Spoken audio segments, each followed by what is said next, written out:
علامہ ابن جوزی رحمۃ اللہ تعالی نے ایک واقعہ لکھا کہ ایک لوہار دیکھا، بڑا عجیب و غریب لوہار تھا. آپ نے دیکھا ہوگا لوہار جو ہوتے ہیں ان کے پاس بڑی بھٹی ہوتی ہے اور اتنی گرم آگ ہوتی ہے کہ لوہا بھی مولڈ ہو جاتا ہے.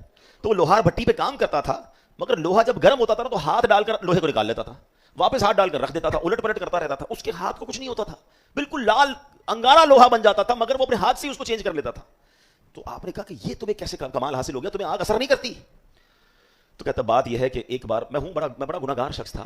ایک بار ایک عورت میرے پاس آئی، حسین عورت تھی. اس بیچاری نے مدد کا سوال کیا، غریب تھی. تو میری نگاہ بہک گئی. میں نے کہا پیسے تو دے دوں گا مگر تمہیں میرے ساتھ غلط کام کرنا پڑے گا.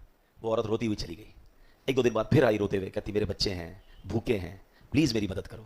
میں نے کہا تمہیں تو میں نے پہلے اپنی ڈیمانڈ بتا دی تھی کہ یہ غلط کام کرو گی تو پیسے مل جائیں گے. کہتی اب اتنی مجبور تھی کہ بیچاری تیار ہو گئی. میں جب اس کو گناہ کے لیے لے گیا تو وہ عورت جو ہے نا ایسے تڑپنے لگی جیسے طوفان میں کشتی پھنس جاتی ہے. میں نے کہا تمہیں کیا ہو گیا ہے؟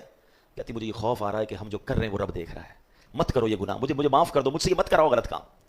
وہ شخص کہتا ہے کہ جب میں نے اس بندی کی یہ حالت دیکھی، حالانکہ وہ غریب تھی، پریشان تھی، پھر بھی اللہ کے خوف سے تڑپ رہی تھی، تو اس نے جو ہے وہ چھوڑ دیا اسے. وہ عورت نے یہ دعا دی کہ اللہ تمہیں دنیا اور آخرت کی آگ سے محفوظ فرما دے.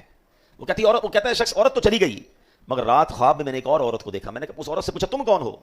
تو اس عورت نے خواب میں آ کر کہا میں اس لڑکی کی ماں ہوں، اور سنو ہم سید گھرانے سے ہیں، تم نے میری بیٹی کے ساتھ بھلائی کی ہے، اللہ تمہیں اس کی جزا دے اور تمہیں دنیا اور آخرت کی آگ سے محفوظ فرما دے.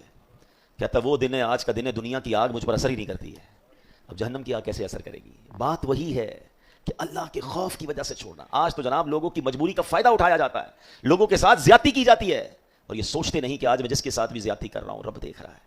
تو اے میرے پیارے اسلامی بھائیوں، پلیز یہ آیت آج آپ نے یاد کر لینی ہے، وَلِمَنْ خَافَ مَقَامَ رَبِّهِ جَنَّتَانِ.